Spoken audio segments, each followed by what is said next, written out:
ke avio ala mai un avio yo tau to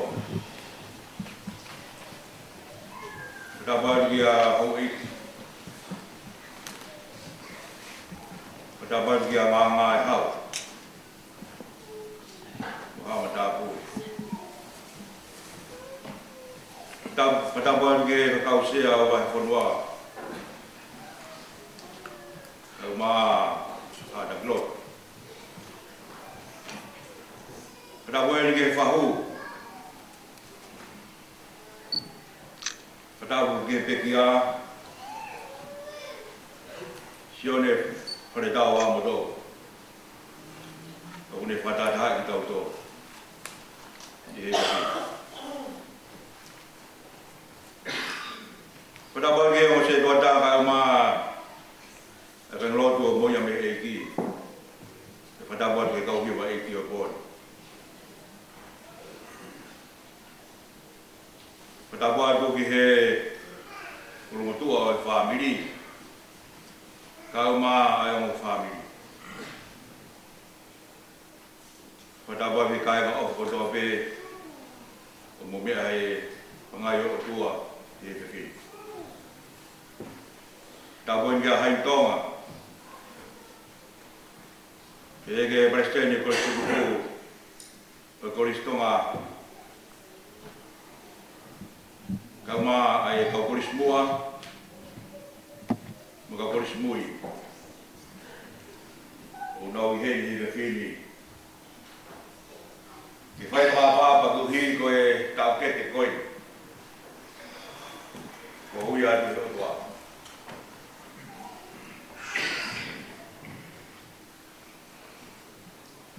Koe tamai lagi koe ni, nefai hono namoa. Dia go man namo ui. Le vai ono tolo mono ka vai wingo ngai ha fu ke nai ta pe ho ko mi ai wa ta ku ya ku au ma ai vai ba ni nai na moa ya ko mana mo wi ke ke ne ko tu vai be pa Babalawat, rumah dua orang yang mengamari, sebagai ketua pilot polis tongah. Tapi bahawa orang yang bawa rumah hewa ini, orang hewa, kau pernah beri kimia si kakai Palestin, orang tahu dia kau kelai sini semua kalang, tosi pihak aku dia mau. Kota hai modu pe kai hau Ove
koe pia sio pau. Palala ki ata nai.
Ia me mama nunu mo wete koe ni.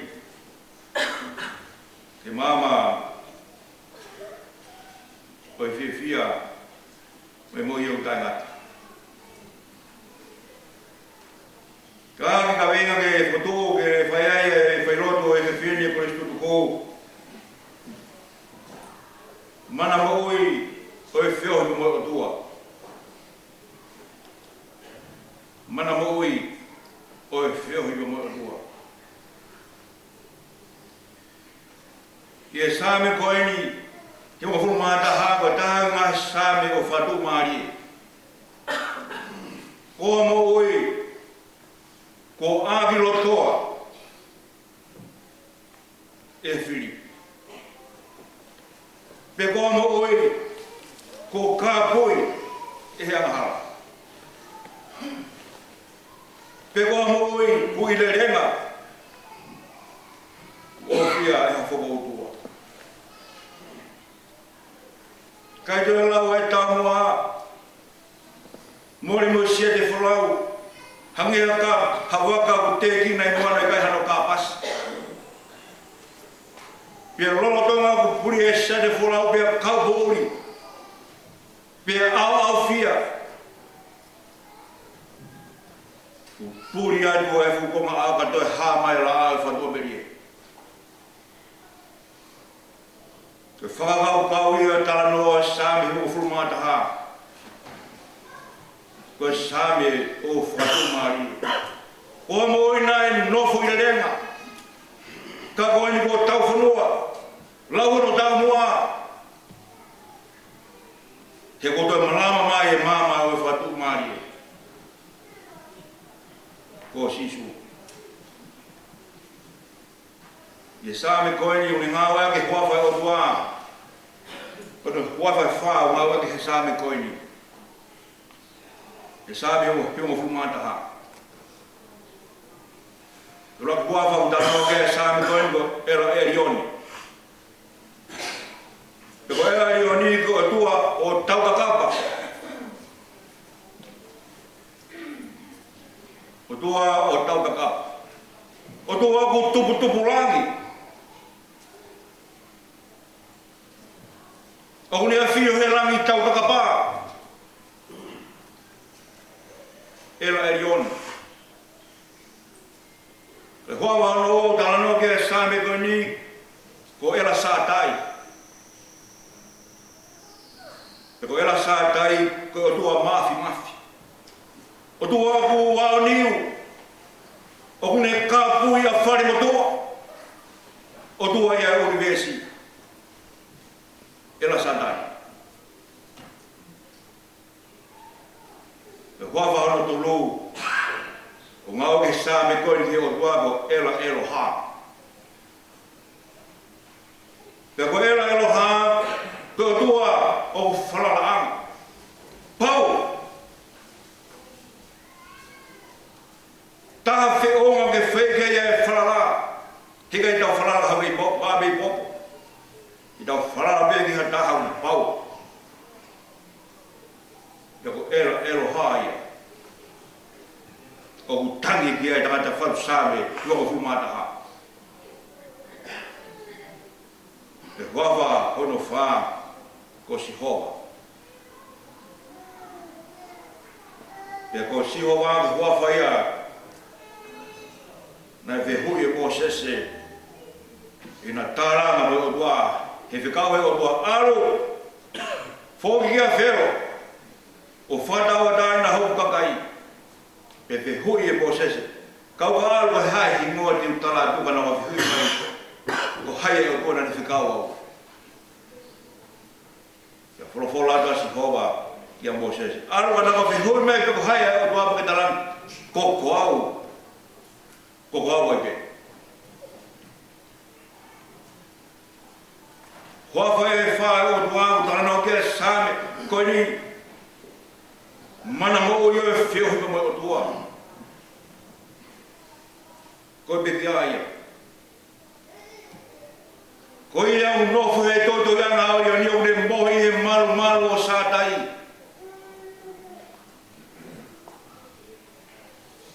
Koe koe toi anga kuinga peke no whaanga.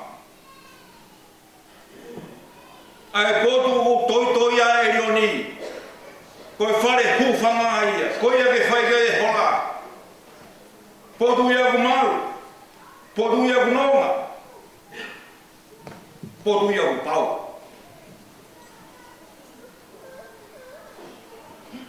Potu ia ku toi ai, ai o tua o e tau kakapa. Ai o tua o mafi. Ko ia e potu ku ai, ko au ai pe.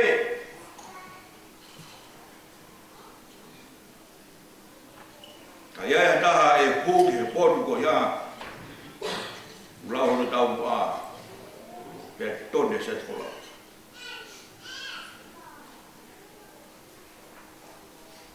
Ko ne mohi he malu o sātai. Mo mea mea da urea koe o malu. O hinga beke ata. O uruki ase ata o tangata mo e whiwhine he taimu tau whunoa whatahai mo laa. Tau ko aru mo laa e pasi ho tau ata. Pe kai koe whae ku mamai ha tangata mo whiwhine mo hono ata o na whunoa whatahape. O kupe he ai tangata o mohi. I he ao o si hoka. I he ao o ela sātai. I he ao o ela eloha. I he ao o ela elioni.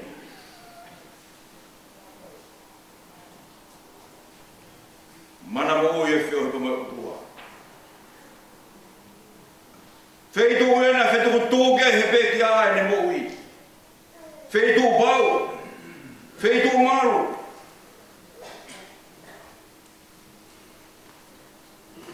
O mo mea petana no he peki ai.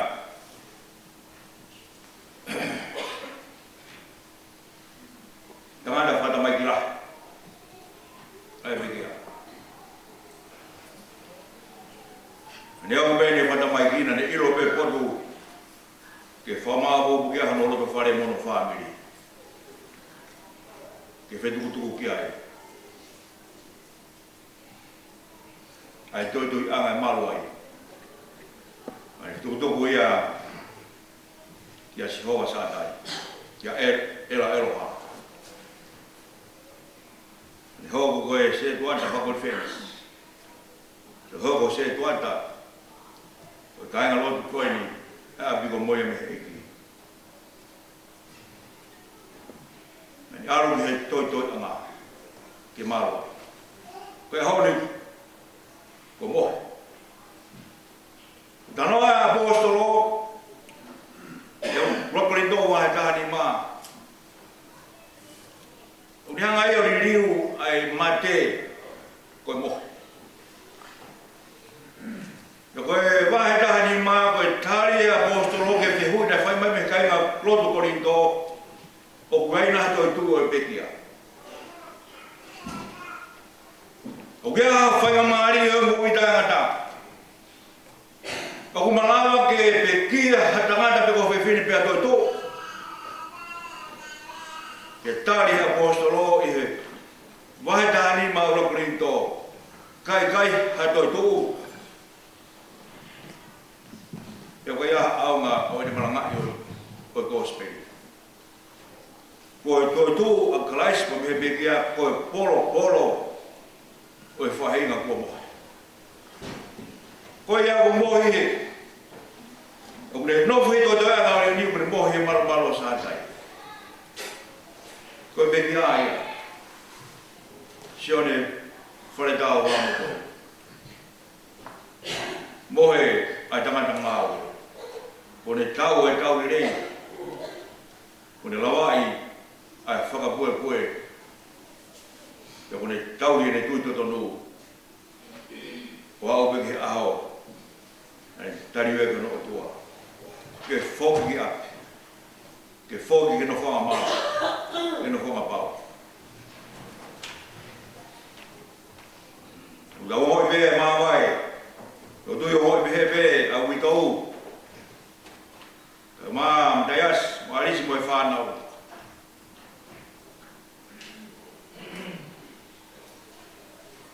ka ko mohe ai pe kia I he toju anga ori ori I he malo sātai ko no whanga pau ko no whanga malo ko ne whetoko kia hana roto whare mo e wha meri pako a honi whamanatu mahe pe kia whetoko toku mo ki nau tolu ki ai ke no whanga ko ia o wheo tu maa pe mo tua o rah o mo pe ara whalala anga Tawang he nonga e orua mo mai e dai e mai kutope ke toka mai ane meri no o fie maare ke I hui tōu ka maa fōke ai whanau ko moi family Amen Ni mangi a waro furumai taha o himi Ni ma waro taha ke tau hiwa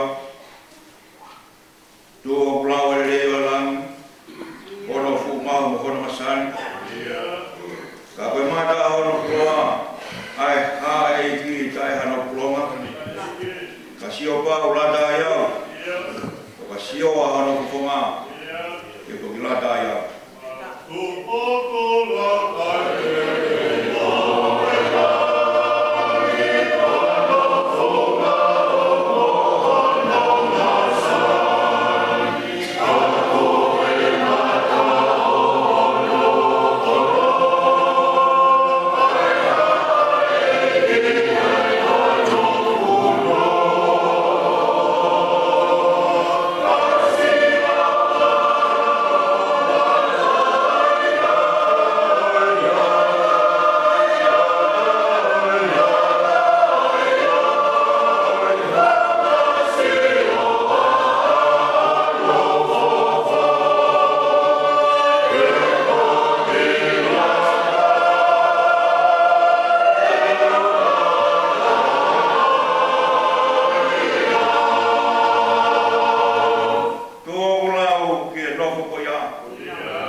Sio pau, lada yau. Kasio aro fonga. Ke to milata yau.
ko Ela Elioni, ko Ela Eloha, Aya Fiona ko Sihova Sampauti, ko Pau Ibe, Aya Fiona ko Arifa ko Moe Omek, ko Oku Iai Munai Iai Mokaha, ko Ianiu, ko Langomi ko Kai Uhufa Mai, ko ni mamahi mato agiof. Mo fa dai mama au to be he un tare ba lo tu be ka we mamahi me an ko to.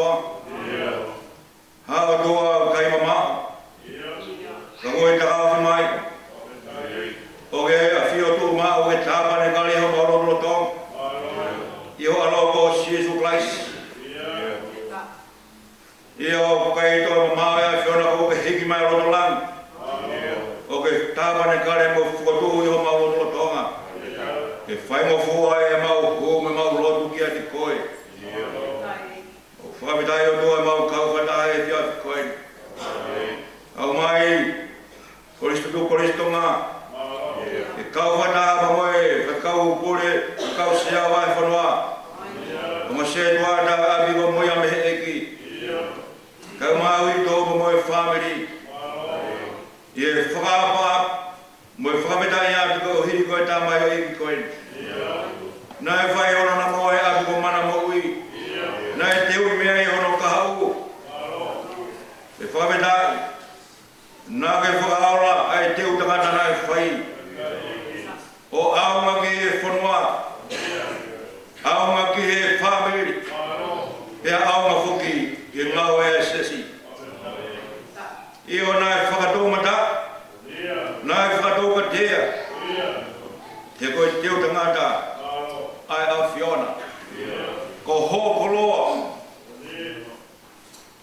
Io mōni a siope ko koe nā ke whoki, koe ni koe toi toa atu, mālo I ai be, ai wawhau si hopa. Mo whapetai atu ko hiri koe whukoloa nā ke whakoloa ki ai ne mo ui. Nau nau ia kia. Whati o ngai ne mo ui pia hoko koe whakaloa ke e waifi. Whakaloa ke e whanau. Whakaloa ke e whamakapuna. Nane hoko koe whlalaanga. I e whanua. Ko ngā ngai hau. Nai whlala ke e hau iki. Koe whanua. Nane whai manawa kau kau. Aoro whatongia, whai o sikia menenga. Io nane whai e whatongia kutoa pe mahino po pau. He nai teu ki ai. Pea ka kato ahono te ui. Nane nima o vai. E whatongia lahi me si. Koe tama ewe ki ia. Ai a Fiona. Io nā ke uia. Ene ngau e sito hamai o kalaisi. Ai si. Nā e whateu mā ki a tare neti. Ke ui e ko se tuat whakon whenesi tonga. Ne ngāo e ngāi potsas. Nane ino fisina wā. Ne o mai whainga tā whiwhalawa ki. Nane tari bea ko hono koloa. Ko e tāmai o eke a sisu. Nane talawa fua mi hono ui. Nane hek whanua mai. Hoko atu e whatongia tau he abi ko moia me eki.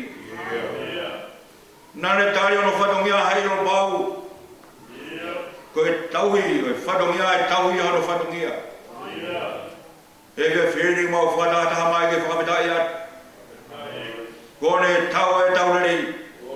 Kone lawai e whakapoe poe. Nane tau bere tuto tonu. Wau he aho ke uia. Tari ko au he a Fiona. Tukua e ngā ue ka whoki api. Ko whapetai ati o tua. He whukoloa ko whakoloa aki. Aro tu whare o whamiri. Ko to whare o e whonua. Tai maa to whare o e sesi. Tai maari ai. Api ko moe me he eki. E vai whanua. Kai maa vai ngā ue.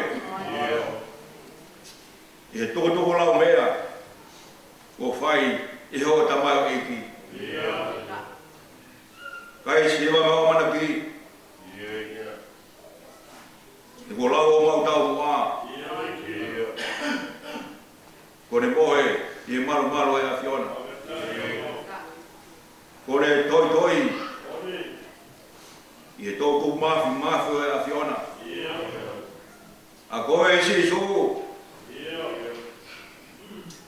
Ko polo o fa ina ko. Agora eu vou ficar lá na pau, faz do cabo, eu vou falar mais com o meu do tudo mais ui. Lo mai au tu vi tai que te ko ne on ko de pekia. Ka de bui be. O ia ka venga mo se de pola na ri tau lai. Ai tu be ui. Au da mai eki. Ne o vai ta. O go fa masiba o bi de ma vai. Como fa vida e pe go la o no tau ko a. Mauro tu e ki ano ai a Fiona. Mai na da mai ko tope. Yo mai e wi do. Dea ska mai si boy fa nau. Fa ma bona. Da mai vai do fa fe lo. Ko mo lo go. Ko ma vai os. Mauro tu be o tu ano ai a Fiona. Mai da mai ki to pe ne ho mai. O mai o holo lo e mai da ko to. Fa no alo to vai tu o. Ho be. Ai no mai a Fiona ki fai o na fa no ma. Ko ta mai o ki ko ne toi la malu. Ko a Fiona. Ta ba ki na mai sia ko lo no ka ma kai ho mau ka fata. Tu ke be mau fe tu ko tu wa ki a de ko e me. Ko sibinga ko tai ho da mai iki ke mau toi ia de ko mau fa mal ia de ko ai o tu lahi ai tu mafi ai tu ai tau kapa ai tu o fe o mau vai ke be he mau fe tu ko to a be mau fa mal mau toi ia malo ia Fiona ta ba ke mai Kristo tu ko lo no Wawa mai o va go hi ko mau ta todo. Tawa ke behe ai be todo e fe o aki. O e wala wa apostolo ko la be ku puta. O wo he ngai ku to be ku mo ui. E ta ka mo ko e po ko ni ka mai ngai fa du ngia ku to mai. E ka fa ma wa mo be ki a bo ngina. Tau ka mo ka wa. E mo fa fa du ngia. Ta tu be a Fiona. E ku ngā vai, e mau mea ka toa pe. Wa kai te mau mui kia te koe mea ngā wai ki neo mau vai. Mau hoko re kātoa ngā ani wafa o sisu. Ka ho mau whakamo ui. Amen.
o fai ki te wani.